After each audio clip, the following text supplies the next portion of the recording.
¿Cómo les va? Vamos a ir empezando la clase del día de hoy. Hoy vamos a continuar con la unidad 6, que venimos analizando los diferentes procesos de independencia hispanoamericanos, y hoy vamos a trabajar el caso mexicano. Vamos a empezar uno de los casos que trabajamos en la materia, conjuntamente con el Río de la Plata, es el caso de México. Hoy vamos a trabajar en esta unidad el proceso independentista de este país, y en la unidad número 8 vamos a seguir estudiando concretamente la consolidación del Estado mexicano, ¿sí? Antes de que me olvide y empezar con la clase propiamente dicha, queríamos recordarles, o avisarles, mejor dicho, que el martes que viene van a tener una clase con la profesora Dávila, una clase de cierre, y ese mismo día vamos a dejarles también las consignas para el tercer práctico evaluativo, ¿sí? Ustedes saben que la materia tiene 4 prácticos evaluativos, tuvimos 2 ya en el primer cuatrimestre, y los otros 2 que faltan los vamos a tener ahora en este cuatrimestre. El tercer práctico evaluativo va a ser de características similares a las del segundo práctico evaluativo, ¿sí? Es decir, una especie de trabajo monográfico, que lo pueden hacer en grupo, si son los mismos grupos con los que ya venían trabajando en el segundo, mucho mejor, ¿sí? ¿Alguna duda, pregunta sobre esta cuestión? ¿No? Arrancamos entonces con la clase.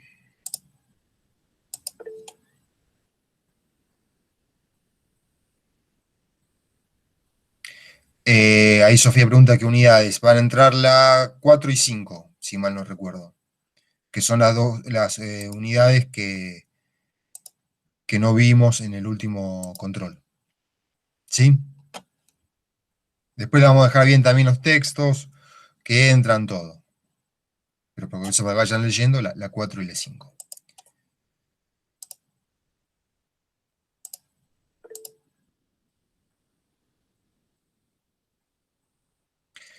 Ahí, la verdad que no me acuerdo. Después me fijo bien, chicos, y les decimos bien qué unidades van a entrar.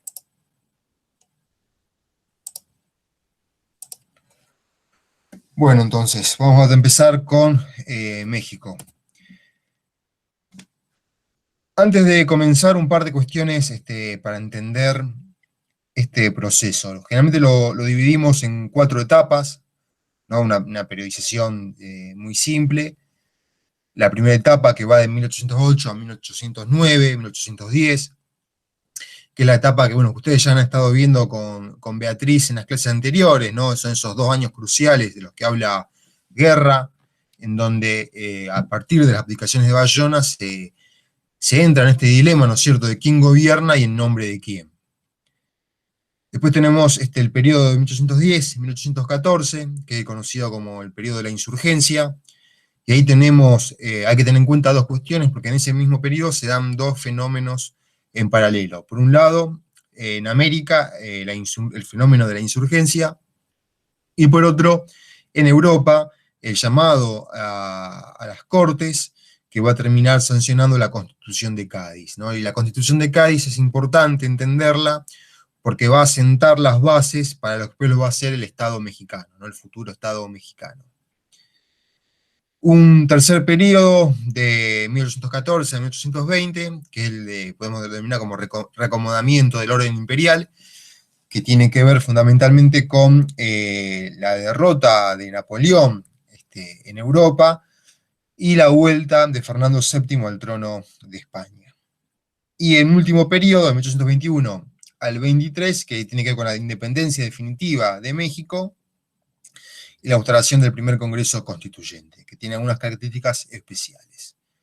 Otra cuestión importante a tener en cuenta es que en todo este periodo nosotros vamos a hablar de México, tanto porque nos queda más cómodo hablar de México, pero propiamente dicho, México no existe todavía.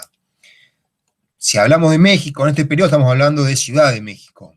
Esto me refiero que en todo este periodo tenemos que entender y tenemos que hablar de Nueva España, ¿sí? Sobre todo hasta el 21, o sea, en los 3 primeros periodos, estaría bien, o estaría propiamente dicho, hablar de Nueva España, si hablamos de México porque nos queda cómodo, no hay ningún problema, pero tenemos que tener en cuenta esa cuestión, ¿sí? Que durante todo este periodo, sobre todo durante el segundo periodo de la insurgencia, el más radical, el más importante de ellos, México, en tanto como lo conocemos ahora, no existe, ¿sí? Seguimos hablando de Nueva España. Y como ya hemos visto, que hemos visto también en otras materias, Nueva España era uno de los virreinatos más grandes, más importantes que tenía España, tanto en extensión geográfica, como podemos ver acá en este mapa, como también en importancia económica, fundamentalmente la plata mexicana, que después va a terminar incluso la plata y el oro, pero fundamentalmente la plata, que después le va a terminar incluso sobrepasando lo que era Potosí, ¿no es cierto?, en importancia, en la cantidad de filones de plata que producía Nueva España. Es una extensión territorial también importante, como pueden ver en el mapa, de Norteamérica hasta Centroamérica, porque incluso la capitanía de Guatemala, que no la vemos acá en el mapa, pero es lo que es hoy Centroamérica, dependía de Nueva España. Algunas cuestiones a tener en cuenta para entender un poco también el fenómeno, o el proceso, mejor dicho, independentista mexicano, tienen que ver con las características que tenía la colonia de Nueva España. Es algo que Lynch va a denominar, bueno, como una pura colonia, fundamentalmente por el diseño político colonial que tenía Nueva España, donde los peninsulares dominaban la cúspide, ¿no es cierto?, del ordenamiento político institucional nuevo hispánico, al cual los criollos van a ir sumándose progresivamente. Otra cuestión, hemos hablado de la cuestión de la minería, pero también en Nueva España tenemos que hablar del fenómeno de la hacienda. Es la hacienda que van a estar sobre todo en manos de los criollos blancos, y la hacienda va a ser también el foco de grandes desigualdades sociales, ¿no?, fundamentalmente entre los dueños de las haciendas, que son este porcentaje de criollos blancos minoritarios, y el campesinado, fundamentalmente indígena. Como pueden ver ahí, aproximadamente un 60% de la población de Nueva España era de las poblaciones indígenas, que va a tener un modo de vida francamente no sé, desigual, con muchas privaciones, como dice Lynch también, el campesinado nuevo hispánico va a estar siempre al borde de la inanición, ¿no?, enfrente a la cantidad de riquezas que van a empezar a acumular los sectores criollos y la ostentación también de la misma, frente a la pobreza en la que van a caer los sectores fundamentalmente indígenas. Esto es importante, sobre todo cuando veamos ahora, ante un ratito, el tema de la insurgencia. Veamos entonces la primera etapa, 1808-1809, esto ya han estado viendo con Beatriz, no me voy a detener mucho en las cuestiones teóricas, sí me voy a detener un poco en qué es lo que pasa en Nueva España.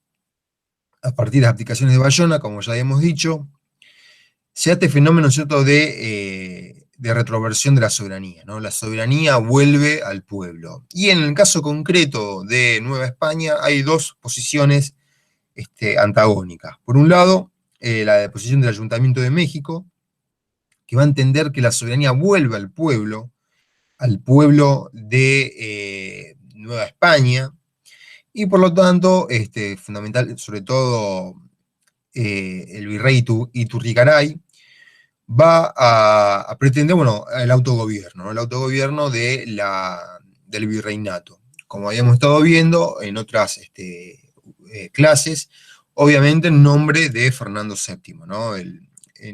Nos está planteando acá una cuestión de ruptura con la metrópoli, sino, bueno, asumir el gobierno, ¿no?, del pueblo de Nueva España, asume el gobierno, el autogobierno, en nombre de Fernando VII.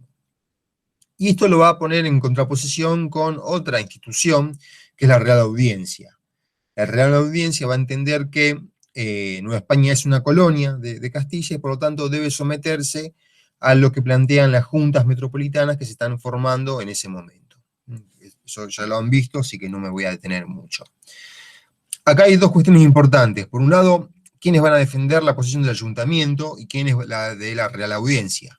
En el ayuntamiento van a estar representados los sectores criollos, estos sectores que, como les decía anteriormente, van a ir progresivamente escalando posiciones en escala social y política, en frente a los peninsulares que van a estar radicados en la Real Audiencia, o representados en la Real Audiencia. Esto se va a terminar solucionando con lo que se conoce como el golpe de Yermo. Yermo era un peninsular que daba una especie de golpe de Estado, entre comillas, porque no sería propiamente un golpe de Estado, que va a terminar deponiendo a Iturrigaray y va a asentar el predominio peninsular en Nueva España, ¿no? Fundamental esta cuestión del autogobierno, sino, bueno, mantener a Nueva España bajo la órbita de la metrópoli, que es un fenómeno también, otra cosa importante tener en cuenta, por un lado, lo que habíamos dicho, uno de los 4 períodos, esto, bueno, de que México todavía no existe como tal. El otro punto importante tener en cuenta, en un caso particular, o un punto particular, mejor dicho, de este caso, es que durante todo este periodo, hasta el 2021, Nueva España va a seguir estando dentro de la órbita, ¿no es cierto?, metropolitana. No es como el caso rioplatense, por ejemplo, o el venezolano, que no lo vemos con detenimiento, pero hasta el año pasado dábamos Venezuela, que tiene una ruptura más radical y más temprana, ¿no? En México, en Nueva España, todo lo contrario. Sobre todo se asienta, ¿no es cierto?, con este golpe que dan los sectores peninsulares que mantienen unida a la colonia a la metrópoli. Mientras está pasando esto en la cuestión política, en la cuestión social se da un fenómeno también de movilización social por parte de las masas campesinas, que tiene que ver más que nada por la crisis económica, producto de un largo periodo de sequía, ¿no? Esto va a hacer que haya un clima de efervescencia social que va a terminar estallando en el fenómeno de la insurgencia, ¿sí? ¿Hasta acá alguna pregunta? ¿Se entendió? ¿Sí o no, chicos, chicas? Sí, Sí, profe, profe, buen todo día. Bien, Pero sí, se entendió hasta el momento. bien, perfecto. Como le decía entonces, en este periodo, 1810, 1814, 1815, tenemos que hablar de dos fenómenos que se dan en paralelo. Por un lado, lo que tiene que ver con la reunión de las Cortes, que va a terminar sancionando la Constitución de Cádiz, y el fenómeno propiamente dicho de la insurgencia. ¿Vieron algo de Cádiz con Beatriz? La Constitución de Cádiz, ¿la vieron, chicos, chicas? ¿Sí o no? Profe, me parece que en la clase de Marina habíamos hablado cuando nos quedamos. Al Bien, final de esa clase se habló algo. bien. Muy brevemente, porque no quiero extenderme tampoco mucho en esta clase, que es una clase de por sí ya bastante extensa, así que voy a tratar de ser lo más sintético posible. ¿Cuáles son los elementos? Gracias también por el dato. ¿Cuáles son entonces los elementos centrales de la Constitución de Cádiz? ¿No? Es una constitución de tipo liberal que va a promover, ¿no es cierto?, una constitución, una monarquía moderada, como dice ahí, que sería una especie de monarquía constitucional, ¿no? Donde el rey va a ejercer el poder ejecutivo, pero la corte va a ser controlado, ¿no es cierto?, por la corte, que va a oficiar como poder legislativo, ¿no? Entonces ahí ya tenemos un dato importante, ¿no?, que tiene que ver con la promoción de la división de poderes. A su vez, otra cosa importante es que va a promover la idea de que todas las personas, o mejor dicho, en términos del siglo XVIII, todavía seguimos hablando de hombres, ¿no? De hombres libres, nacidos y avecindados en los dominios de las Españas, y los hijos de estos van a ser considerados ciudadanos. Esto va a incluir incluso a los pueblos originarios, pero va a excluir a las castas. Las castas son fundamentalmente las poblaciones esclavas o afrodescendientes. Que esto es una cláusula que ponen los constituyentes de Cádiz para igualar y mantener, controlar también el gobierno por parte de los peninsulares, porque claramente trataban, ¿cierto?, de equilibrar un poco los números, tanto de los ciudadanos americanos como de los ciudadanos europeos. Y otra cuestión importante que se empieza a hablar de nación, ¿no?, de la nación española, y va a ser entendida esta nación española, tanto lo que es Europa como América y Asia, ¿no? Si agregamos también a las Filipinas. Esta Nueva España va a ser bien recibida, sobre todo porque esta constitución va a promover la libertad de prensa, y al promover la libertad de prensa también va a empezar a promover la participación política. Y otro punto sumamente importante, y esto quizás sea lo más importante de la Constitución de Cádiz, es la promoción de instancias de autogobierno, ¿no? Fundamentalmente en la figura de los ayuntamientos constitucionales. ¿Qué quiere decir esto? Que volvemos al mapita. En todas estas intendencias se van a formar asambleas de autogobierno que van a gobernar el territorio, donde se va a promover el derecho al sufragio. ¿No? Hay ya una experiencia de elección, un concepto electoral, de autogobierno, en estas, perdón, que quiero revisar bien si no me olvido nada.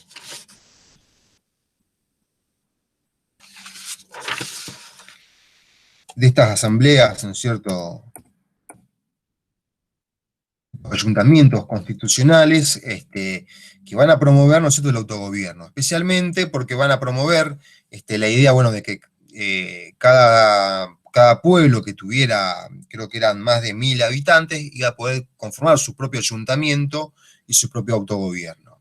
Esto va a ser importante porque había muchas comunidades formadas por pueblos indígenas que van a ser entendidas como ayuntamientos, que después en la bibliografía se conoce como pueblos de indios, y que van a poder elegir a sus propios representantes, ¿no? Estamos hablando de una constitución de tipo liberal, de tipo moderna, enfrentada, ¿no es cierto?, al pensamiento del antiguo régimen. Y esto es lo que va a brindar también las bases a lo que vamos a ver después en la unidad 8, del federalismo radical que va a tener ya el Estado mexicano. Esto lo menciono muy brevemente, porque después lo vamos a ver en la unidad número 8, pero para que lo entendamos, cuando veamos de dónde viene ese federalismo radical, en la Constitución del 24 de México, bueno, viene porque es producto precisamente de la herencia de Cádiz, ¿no? Esta cuestión de, bueno, de generar autogobierno, de generar instancias también de separación por parte de lo que después van a ser conocidos como estados, ¿no es cierto? Estas intendencias después van a generar estados que van a tener una tensión, una relación bastante tirante con la ciudad cabecera, que era México. Entonces, bueno, todo esto es producto de la Constitución de Cádiz. También me sirve para que entendamos que la Constitución de Cádiz tuvo influencia en pocos lugares en América. Ya hemos visto en el caso rioplatense que no tiene ningún tipo de influencia. Y en cada Nueva España sí, ¿no? Nueva España es una especie de baluarte de la Constitución de Cádiz, que tiene que ver con esto que decíamos anteriormente, que en todo este periodo, en Nueva España no se separa, sino que se mantiene todavía bajo la égida de la metrópoli española, ¿sí? Esto va a promover, bueno, la participación de los criollos en el gobierno y el alejamiento de los peninsulares progresivamente. Acá me adelanto un poco, porque en el 14 tenemos la restauración, esto que ya habíamos mencionado, y cuando vuelve Fernando VII al poder instaura un absolutismo radical, y la Constitución de Cádiz va a ser derogada, ¿no? La idea de Fernando VII, de instaurar el absolutismo nuevamente, como pueden ver ahí en la filmina, bueno, en un primer momento las cortes tratan de que el rey jure la nueva constitución, pero no la jura y termina derogando la misma. Vamos a trabajar esto ya cuando veamos el tercer momento. Acá también me adelanto un poco, les comentamos bueno, que la derogación de la constitución de Cádiz va a traer como consecuencia la desaparición de los ayuntamientos constitucionales y de las diputaciones provinciales. Acompañado además hablando de la cuestión más cultural y social, de sectores intelectuales que van a ser conocidos como los serviles, que eran sectores fundamentalmente clericales, que van a denunciar y condenar a los filósofos de la Ilustración porque van a entender bueno, que la Constitución de Cádiz, esta Constitución liberal, es producto de las ideas ilustradas. Que tienen que ver un poco también con lo que estuvimos viendo en las unidades anteriores sobre la cuestión de la Ilustración, ¿no? Las características que tuvo esta en América. Pasemos entonces ahora sí al fenómeno más importante, ¿no? Porque yo les comentaba, en este periodo se dan dos fenómenos en particular, ¿no? En paralelo. Por un lado, la Constitución de Cádiz, la reunión de la Constitución de Cádiz, y en América, en Nueva España, puntualmente, el fenómeno de la insurgencia. Que este fenómeno de la insurgencia, como yo les decía, es producto de esta explosión social que se produce luego del golpe de Yermo, producto de las desigualdades acumuladas por la propia estructura social de la colonia, ¿no? de Nueva España, sumado a la crisis económica y también el producto de la sequía, ¿no? Fundamentalmente porque producir la sequía se produce aumento del maíz, que es la principal base de alimento de los sectores campesinos en Nueva España, y esto provoca, bueno, tensiones sociales importantes, ¿no? Que van a terminar estallando en este fenómeno que es el de la insurgencia. Hay dos etapas de la insurgencia que podemos dividirlo. Por un lado, la primera etapa, que es la liderada por Miguel Hidalgo, que comienza con el grito de Dolores, que es producto primero de un complot que se conoce como la insurrección de Querétaro, liderado por sectores blancos, criollos, que es rápidamente descubierta por las autoridades virreinales y sus líderes son apresados. Esto deja a Hidalgo solo. Hidalgo, me olvidé de mencionar algo importante, porque es importante. Hidalgo es un sacerdote, es un cura de la villa de Dolores, y va a tener un fuerte apoyo dentro de las masas indígenas. Por eso era importante la figura de Hidalgo dentro de este complot, ¿no es cierto?, esta insurrección, porque eran los que le iban a venir a dar las masas, ¿no es cierto?, para combatir a los sectores peninsulares, ¿no?, a los sectores concretamente de la colonia. Cuando el liderazgo, ¿no es cierto?, criollo, blanco, es apresado, Hidalgo toma el mando, toma el liderazgo del proceso insurreccional, ¿no? Y se produce lo que se conoce como el grito de Dolores, que es este pedido, ¿no es cierto?, por parte de las masas indígenas, masas oprimidas, fuertemente sometidas a una situación de desigualdad extrema, de rebelarse ante la presencia española, ¿no? En este sentido, Hidalgo va a denunciar a los españoles como impios e irreligiosos, así como codiciosos y explotadores. Fundamentalmente lo que está haciendo referencia a Hidalgo en este sentido es que tampoco en un primer momento va a plantear la independencia de Hidalgo, sino que va a decir, bueno, va a asumir el gobierno en representación de Fernando VII, y rebelarse ante el mal gobierno. El mal gobierno que en la lógica o en lo que perseguía Hidalgo estaba llevado a cabo por los sectores peninsulares. ¿Quiénes van a ser el principal enemigo en esta primera etapa de la insurgencia? Los españoles, ¿sí? el movimiento va a generar una fuerte explosión y una virulencia radical. De hecho, las masas indígenas se arman y empiezan a enfrentar, empiezan a asaltar las haciendas, con la idea de bueno, que el objetivo básico eran los españoles, no los criollos. Pero el nivel de violencia que tuvo esta primera etapa de la insurgencia, además también otra cuestión importante es la poca disciplina que logra imponer Hidalgo a las masas indígenas, hacen que los sectores criollos le den la espalda y también terminen condenando a la insurgencia. ¿Preguntas hasta acá?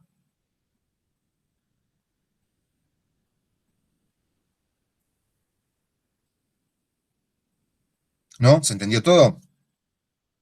Bien.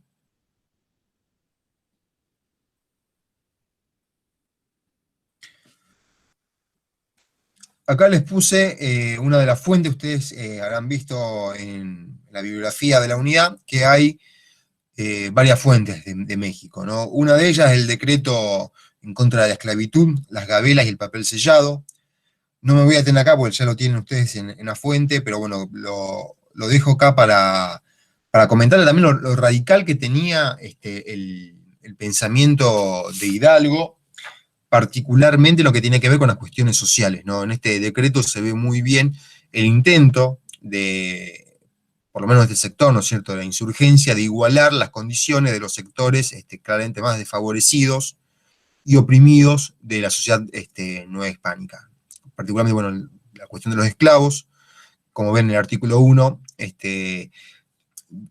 ordena la liberación de todos los esclavos bajo pena de muerte, ¿no? O sea, en un periodo de 10 días, si esos 10 días no liberaban a sus esclavos, iban a ser ejecutados. Acá otra cuestión también importante, que no solamente eran dueños de esclavos los sectores peninsulares, sino también los sectores criollos, ¿no? Acá hay una cuestión social y racial, o pigmentocrática, mejor dicho, para hablarlo en términos que ya hemos trabajado en otras unidades, ¿no es cierto? La sociedad nueva hispánica o mexicana es extremadamente pigmentocrática, recuerden ese concepto, ¿no? ¿Qué quiere decir pigmentocracia? ¿Qué quiere decir pigmentocracia? ¿Se acuerdan? Que según el color de piel, digamos, se juzga la jerarquía que se tiene dentro de la sociedad. Muy bien, perfecto, exacto. La pigmentocracia, ¿no es cierto?, es, como decía el compañero, depende del color de piel, el lugar jerárquico en la sociedad. Claramente los sectores minoritarios, blancos, ya sean peninsulares o criollos, ocupaban la cúspide, dejando a los sectores de castas, afrodescendientes, esclavos, y a los sectores indígenas en la base, ¿no? Que por otra parte eran los sectores más explotados, sobre los cuales recaía el trabajo y fundamentalmente la riqueza de esta minoría blanca. Rápidamente es derrotada esta primera etapa de la insurgencia, Hidalgo es capturado y fusilado, fundamentalmente, bueno, porque no logra tampoco cohesionar los intereses, y sobre todo los intereses de los sectores criollos blancos, por esta extrema violencia que va a tener en esta etapa. Pero si bien Hidalgo es muerto, no quiere decir que la insurgencia o el fenómeno de insurgencia finalice, ¿no? Sino que ya a partir de 1811, luego de la muerte de Hidalgo, empezamos a hablar de la segunda etapa de la insurgencia, que va a ser liderada por José María Morelos. Y esta es una instancia que va a tratar de diferenciarse de lo que fue la primera etapa. La idea de Morelos, si bien es continuar con los reclamos sociales que planteaba Hidalgo, es también encauzar e institucionalizar la insurgencia. Y acá ya tenemos algunas cuestiones que tienen que ver más con lo político, que son importantes a tener en cuenta. Por un lado, porque Morelos va a promover la conformación de una Junta Nacional Americana, como bien dice ahí en la plantilla, cuya misión era conservar la independencia del reino para entregarlo a Fernando VII cuando fuera liberado, ¿no? Nuevamente, en esta primera etapa, 1811, 1812, no se promueve una idea de independencia, que va a ser rápidamente dejado de lado porque en el 13 se produce lo que se denomina como la Declaración de Independencia de la América Septentrional, que es una declaración de independencia meramente nominal, ¿sí? No tiene ninguna validez jurídica o política. Porque ya en esta etapa la insurgencia entra en una especie de decadencia, si se quiere, o crisis, ocasionada también por la fuerte represión a la que van a ser sometidos por parte de las tropas realistas en Nueva España. ¿Cuáles van a ser los puntos importantes de esta Junta Nacional Americana? Por un lado, bueno, la defensa de la religión católica. La cuestión de la religión es importante porque tenemos que entenderla en relación a lo que estaba pasando en Europa, ¿no? En el 12, como ya le decía, se sanciona la Constitución de Cádiz, que es una constitución liberal, que va a promover también la separación del Estado de la Iglesia. En este sentido, entonces, tanto Morelos como Hidalgo van a anteponer la cuestión de la defensa de la religión, no solamente por los liberales españoles, sino también por los franceses. Cuando Francia invade la península ibérica, viene también con una idea liberal de separación de la Iglesia del Estado, que claramente para estos sectores que tenían una fuerte llegada a las masas indígenas, a las masas populares, donde el peso de la religión era muy fuerte, es utilizado, ¿no es cierto?, como una especie de legitimación para llevar a cabo las reformas y las posiciones políticas que van a ir enfrentándose.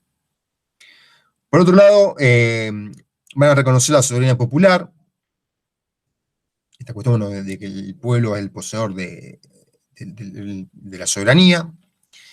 Y por otro lado, bueno, garantizar los derechos del ciudadano y la apertura comercial y el autogobierno. Esos van a ser los puntos importantes que va a defender primero la Junta de Zitácuaro, que va a conformar esta Junta Nacional Americana.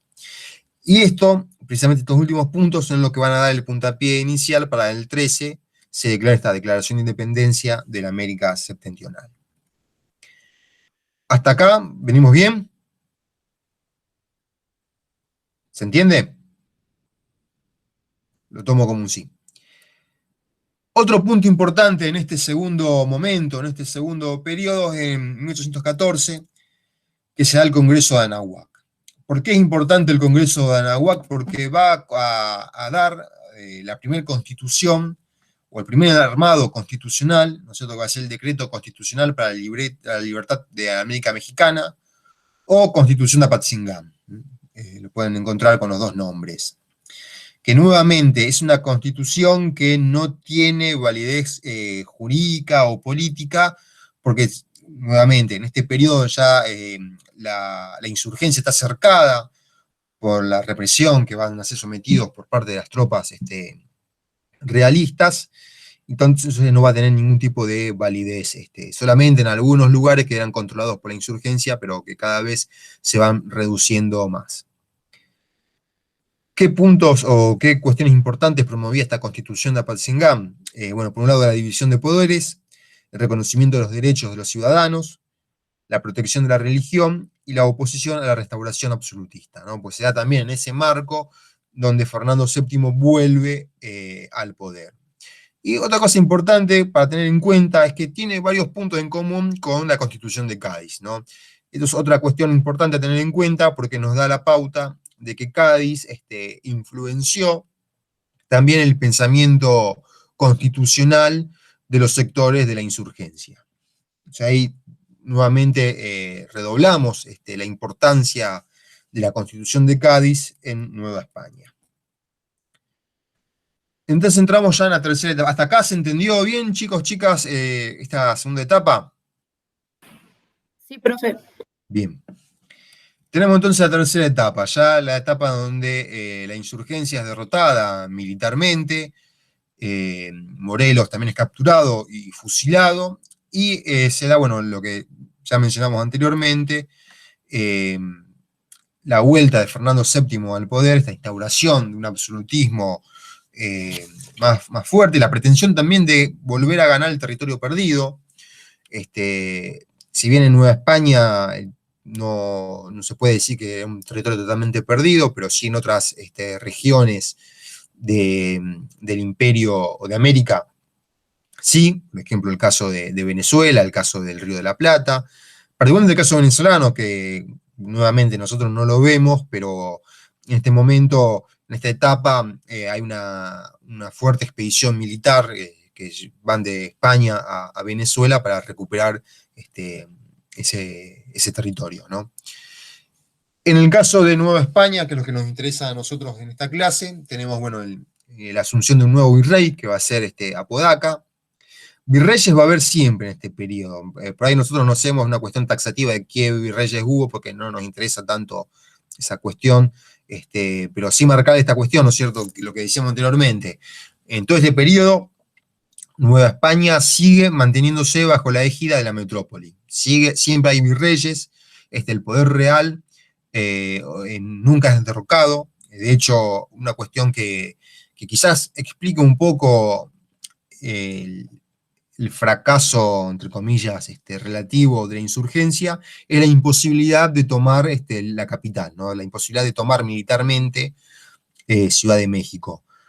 No lo dije porque es muy extenso y tampoco nos hacemos nosotros hincapié mucho en esta cuestión, pero en todo este periodo, del 10 al 14, se da una serie de movimientos militares, de tomas de ciudades, de tomas de capitales de intendencias por parte de la insurgencia, que después son desalojados del poder por parte del ejército realista, pero también de las propias milicias criollas que se van formando en los distintos departamentos, en las distintas intendencias, a modo de autodefensa, que expulsan, ¿no es cierto?, a los sectores insurgentes. Entonces estamos constantemente, si ustedes cuando lean el texto que tienen para leer de este tema, van a leer que están constantemente mencionando la toma de ciudades, el retroceso de las mismas, etc.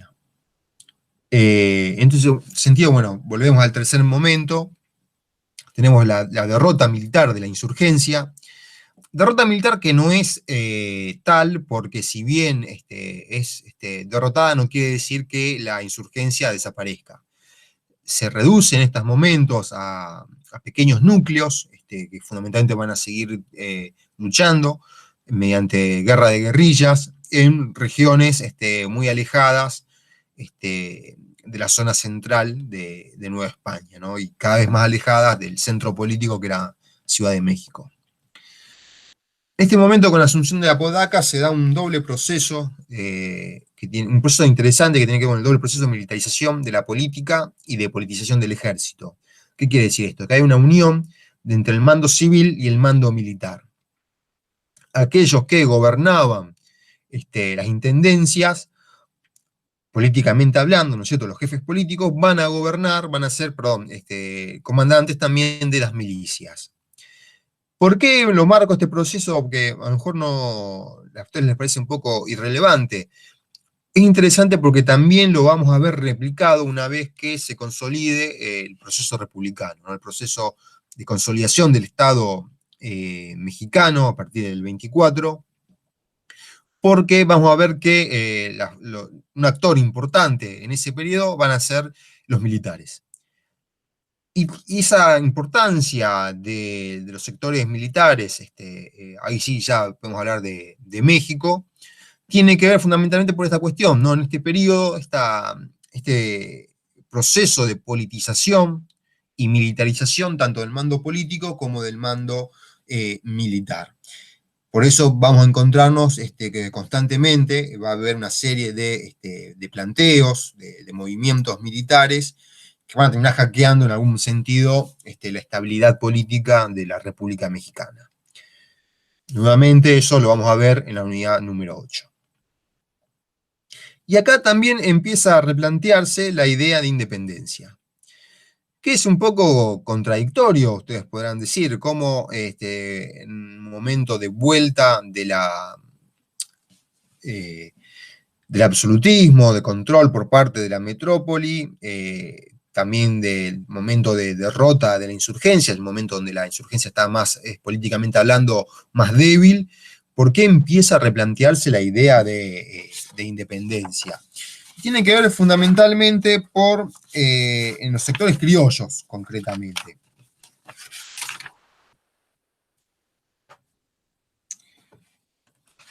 No me quiero olvidar de nada. ¿Por qué? Porque los sectores criollos van a ser, se van a ver desplazados de los mandos políticos, de los mandos militares, y siendo reemplazados por peninsulares, ¿no? Y esto va a ser lo que empieza a hacer un poco de ruido y a replantear la idea de la independencia. Hasta este periodo, me refiero concretamente sobre el segundo periodo, ¿no? Del 10 al 14, los criollos habían tenido una participación política y militar muy activa, ¿no? Que a partir de la vuelta de Fernando VII son desplazados. Por eso empieza a replantearse la idea de independencia. Otra cosa importante que no había mencionado en relación a Morelos, es que Morelos lo que va a tratar de hacer es constantemente atraer hacia la causa independentista a los sectores criollos, ¿no? Sectores criollos que habían sido alejados por la virulencia, por la radicalidad de la insurgencia, sobre todo en ese primer momento bajo el liderazgo de Hidalgo.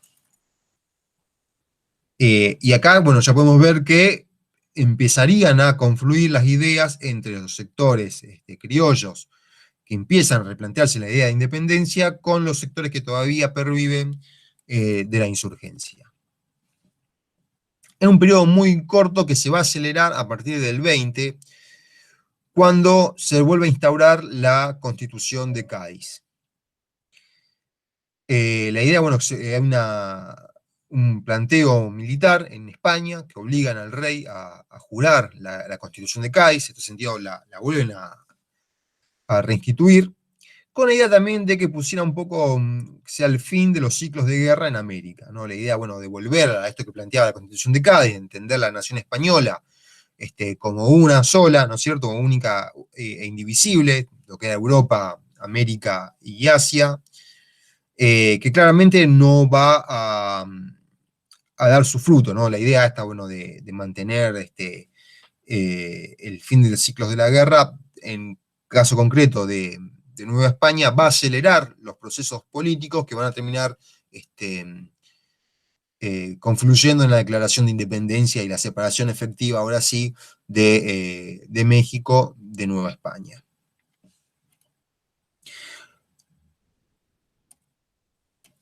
Algo importante que me gustaría marcar de esto es el fuerte sentido conservador que se le va a dar a este proceso independentista, como dice Lynch. Dice, bueno, que la revolución de independencia mexicana es una revolución conservadora, porque precisamente se va a promover la idea de independencia para conservar los beneficios, los privilegios de ciertos sectores, ¿no es cierto?, de la élite mexicana, que estaba sobre todo liderada por los sectores criollos, ¿no? Por eso dice, para conservar la herencia colonial. ¿Por qué? Por otra cuestión importante también, que tiene que ver con que el nuevo gobierno que se da en España a partir del 20, se va a proponer la enajenación de determinados intereses, como por ejemplo los intereses económicos de la Iglesia, que la Iglesia en México o en Nueva España era un actor sumamente poderoso porque poseía una importante cantidad de extensiones territoriales de haciendas, a eso me refiero, por también la cantidad de dinero que juntaba en conceptos de sacramentos, la cantidad también de mano de obra que manejaba. La Iglesia en Nueva España era un actor económico de primer orden. Para pagar la crisis económica a la que se veía envuelta España, sobre todo luego del fin de la guerra, ¿no es cierto?, con Francia, se propone, ¿no es cierto?, enajenar estos intereses de los sectores, sobre todo de la Iglesia, pero también de los sectores criollos fuertemente vinculado a las haciendas, a los dueños de las minas, etc. Es que entonces que se empieza a promover la idea de independencia. Además, otra cuestión importante que me había olvidado mencionar, perdón, es que al volver la Constitución de Cádiz a tener vigencia, hay una idea de promoción de la extensión del sufragio universal. Es decir, que todos los varones Cuando hablamos de sufragio universal en esta etapa, siempre recuerden que es sufragio universal masculino, ¿sí? La idea de sufragio, la idea de que estas masas campesinas pudieran obtener el derecho a voto, hace que estos sectores minoritarios, criollos blancos, teman por la mantención de sus intereses, ¿no es cierto? Y por eso promueven la idea de una revolución conservadora y independizarse efectivamente de España. Y acá vamos a tener al principal líder de este movimiento, que va a ser Agustín de Iturbide, que era un peninsular, que va a tener la particularidad de que va a ser el líder militar que va a terminar de derrotar militarmente a la insurgencia. Y acá la figura de Iturbide es bastante interesante, porque por un lado es la persona que derrota a la insurgencia, al principal enemigo de la insurgencia, pero a su vez es el principal impulsor de la idea de independencia. Iturbide va a pronunciar el Plan de Iguala, que ustedes también lo tienen como fuente en los textos, así que lo pueden leer con tranquilidad más adelante. Que, bueno, los puntos centrales de este Plan de Iguala es, bueno, la declaración de independencia en una nación católica, nuevamente la cuestión de la religión, es una cuestión importante tener en cuenta porque la religión católica, la protección, que siempre van a encontrar eso, la protección de la religión católica, va a ser utilizado como herramienta de legitimación política tanto por los sectores más radicales, como había sido, por ejemplo, Hidalgo, como por los sectores más conservadores, como por ejemplo el caso acá de Iturbide. Esto para tener un poco en cuenta el peso, ¿no es cierto?, del catolicismo en México. Va a promover la idea, bueno, de que españoles y mexicanos son iguales, se van a abolir las castas. También la idea, bueno, de promoción de los cargos públicos abiertos a todos los habitantes, a todos los mexicanos, y no solamente a los peninsulares.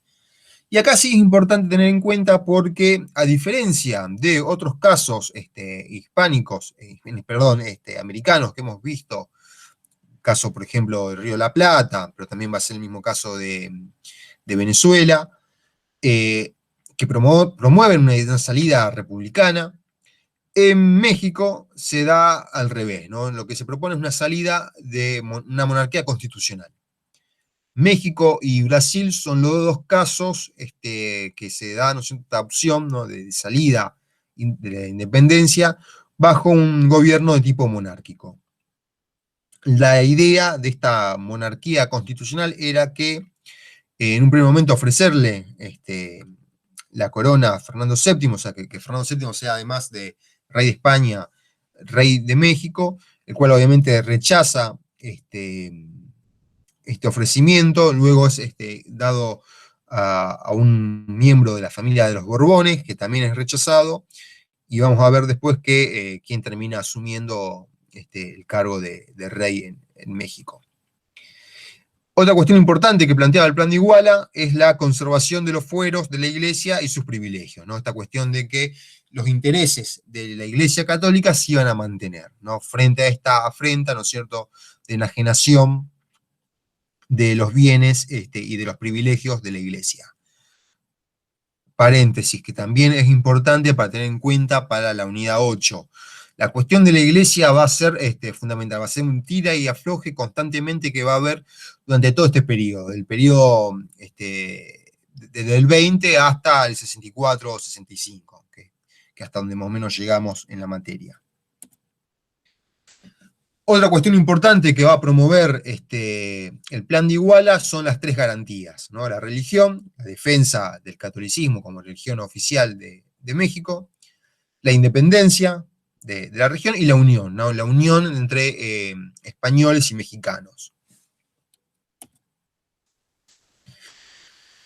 Si bien uno puede, cuando lee el Plan de Iguala, volvemos un poquito atrás, cuestiones como la abolición de las castas, el fin de las distinciones raciales, la apertura de los cargos públicos, uno cree, bueno, tiene cierto matiz liberal, matiz de igualación social, ¿no es cierto?, este plan. En los hechos no hubo cambios sociales significativos, ¿no?, sino que lo que se promovieron con este tipo de cuestiones era forzar a que las masas indígenas, las castas, aceptaran esta plan de independencia, pero que en la práctica no recibieron ningún beneficio.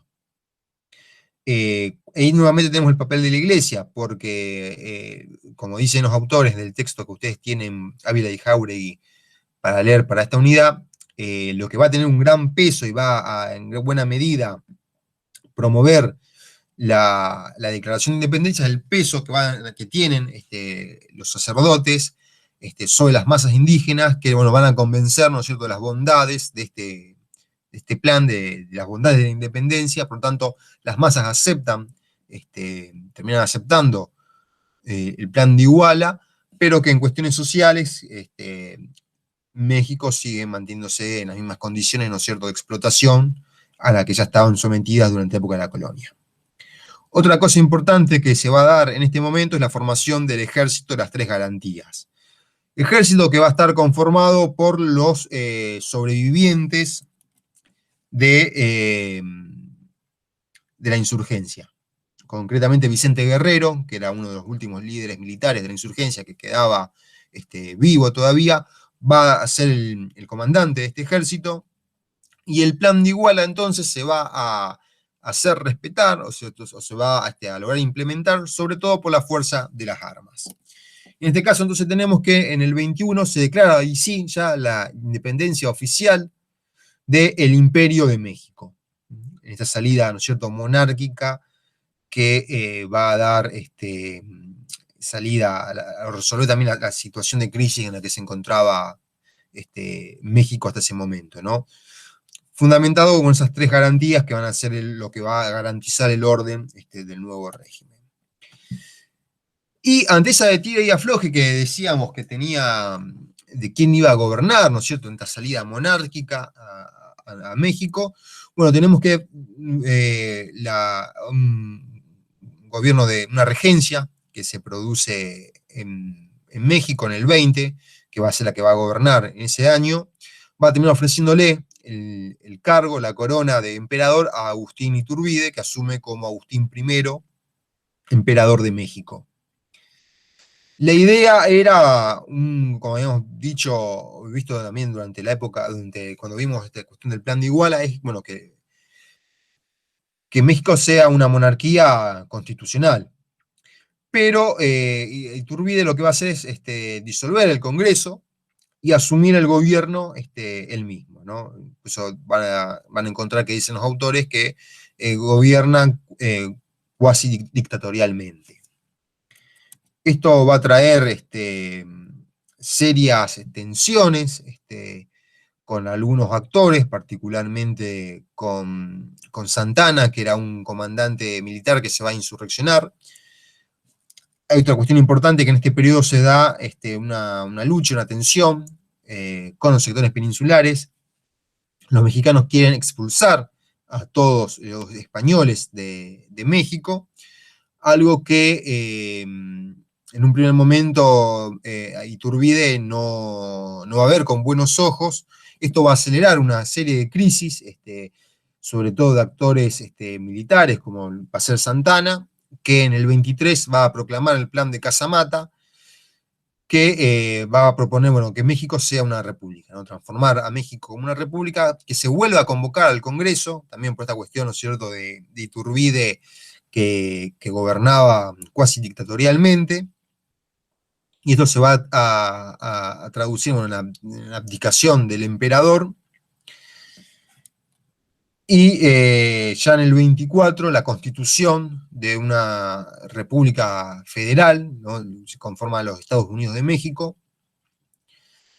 Y esto lo vamos a ver ya después en la clase que viene, en la unidad 8, que va a ser, bueno, el largo proceso de consolidar, de consolidar la formación del Estado mexicano, ¿no? Y es a partir del 24 vamos a ver que hay alguna serie de problemas, de tensiones políticas, fundamentalmente entre nuevos actores que van a surgir, que van a ser los sectores liberales y los sectores conservadores, y los sectores federalistas y los sectores centralistas. Ya a partir del 24 vamos a ver esta tensión que lo vamos a ver en la unidad 8, cuando ya México se declara una república federal. Y hasta acá terminamos con la clase del día de hoy. Voy a conectar la computadora un segundo y ya...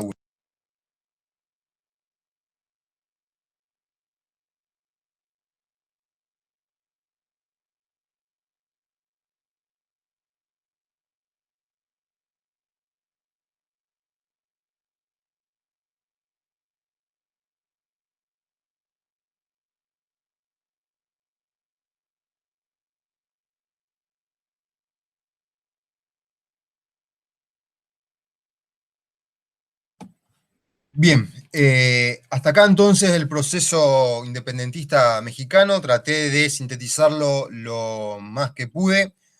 Los puntos centrales son los que hemos estado viendo, los que hemos estado discutiendo. ¿Preguntas, dudas, consultas sobre este tema? Hola, profe, Sí, sí, Gregorio. con la Constitución de Cádiz me quedó una duda. Sí. Cuando se discute o cuando se ejecuta, digamos, ¿la discusión viene puramente de los españoles o hay una influencia de los franceses que ya estaban tomando España? Buena pregunta. No, de los españoles. Porque además la cuestión, todo lo que venía de Francia era mal visto. De hecho, después cuando vuelva Fernando VII al poder, cuando se dan nos decía, este grupo de presión conformado por sectores eclesiásticos de los serviles, van a condenar a la Ilustración, sobre todo las ideas francesas van a ser condenadas, más que nada por esta cuestión, esta idea de separación de la Iglesia del Estado. Gracias. No, por favor. ¿Alguna otra duda, consulta, pregunta, chicos, chicas?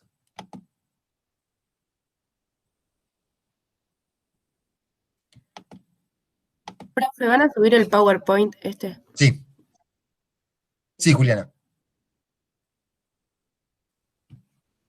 Bien, entonces, es importante después que lean el texto de la unidad, de esta unidad de México, porque mucho de lo que pasa en este periodo lo vamos a tener que tener en cuenta cuando veamos la unidad número 8, ¿no? La consolidación ya del Estado mexicano, que va a ser un periodo muy extenso de tiempo y muy conflictivo. Ahí vamos a ver cómo las tensiones entre los sectores liberales y conservadores que empiezan a surgir a partir del 24, y especialmente, sobre todo en la primera etapa, los sectores más vinculados al federalismo y al centralismo, con la conformación, bueno, de esta república, qué tipo de gobierno tener, van a estallar. Y mucho de los orígenes de esos conflictos los tenemos que tener en cuenta en este periodo, ¿no? Ya sea por la influencia de Cádiz o por la propia tensión social existente entre las masas populares, los sectores fundamentalmente de las castas, los sectores indígenas, con los sectores blancos, criollos fundamentalmente. Así que bueno, no sé si alguien más quiere decir algo, tiene alguna duda, pregunta. Si no es así, damos por finalizada la clase.